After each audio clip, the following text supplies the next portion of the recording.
I think when you talk about the business side of being a side musician, you do have two perspectives that this relationship is being seen from. There is your perspective, the musician, and there is the artist's perspective.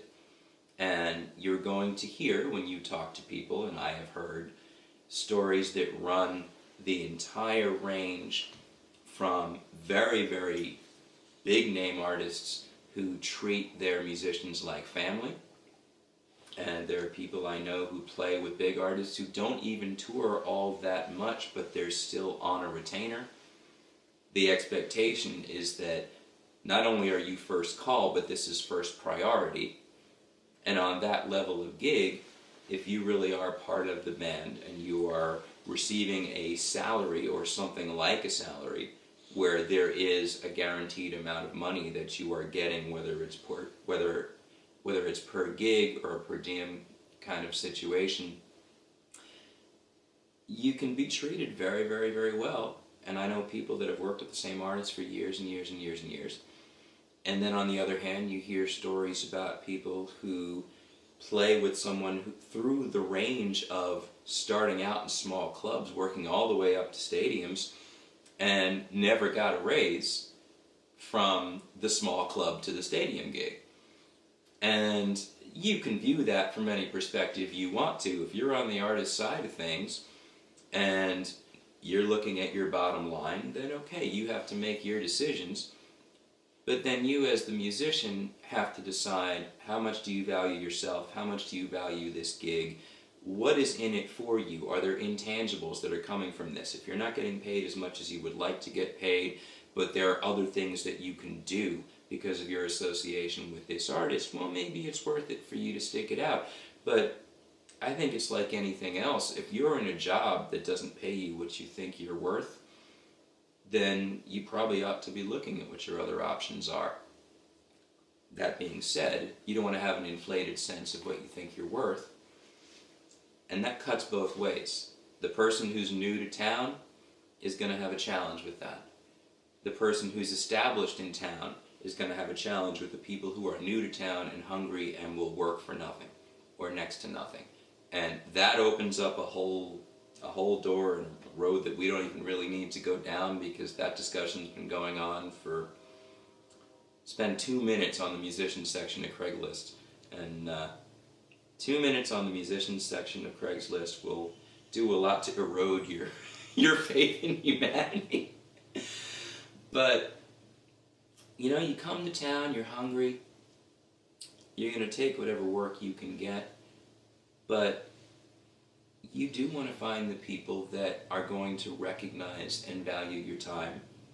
And like I said, there are artists who are going to be very respectful of the fact that you're a professional, that you're bringing a skill set to the table. And your expectation then is just that you get paid what you were told you get paid, and you get paid in a timely way, and whatever situation was laid out for you, then the reality of what happens matches up with what you were told. If you're being promised, oh, well, we'll pay you after this next gig, or it's going to be, and things are not what you were told they were going to be, you probably need to find another situation. The fact that this is a competitive and challenging business doesn't mean that you should settle for being in a situation where you feel you're being taken advantage of. And if you feel that way, I hope you're right. Because I don't mean that I hope you're right, but if you think you are and you're not, then you might have an inflated sense of what you're worth and what the market's going to bear. And anyone who's in any kind of business will tell you, if you put something out there and you price yourself out of the market, you're going to find out in a hurry whether you have done a good job of deciding what you're worth. It's hard for musicians to name a price. Because when somebody asks me, what do you charge to play for me for X? Well, I do have more or less a sliding scale of what I expect to get paid depending on what the situation is. But at the same time, it depends on the relationship that you have. You work with somebody on a regular basis, you know they're trying to make something happen, as long as they are acknowledging you and paying you something. I've done gigs for a meal and a couple of beers. For people that I know I'm going to get other work from. But an artist who walks into a situation expecting that it should be enough for me to do it for a meal and a couple of beers. And I've had people say, I'm sorry, but I'm just going to work with people who aren't in it for the money. Well, there's a problem with that mindset, because none of us are in it for the money, but we all got to pay our rent. I can't say to my landlord, I'm sorry, I'm going to go rent from somebody who's not in it for the money. It doesn't work that way. So it cuts both ways, and I think, like so many other things, it comes down to recognizing the personal and interpersonal aspects of business. You do have to be smart enough to recognize that when you meet somebody and you go to work for somebody or with somebody, you don't really know them.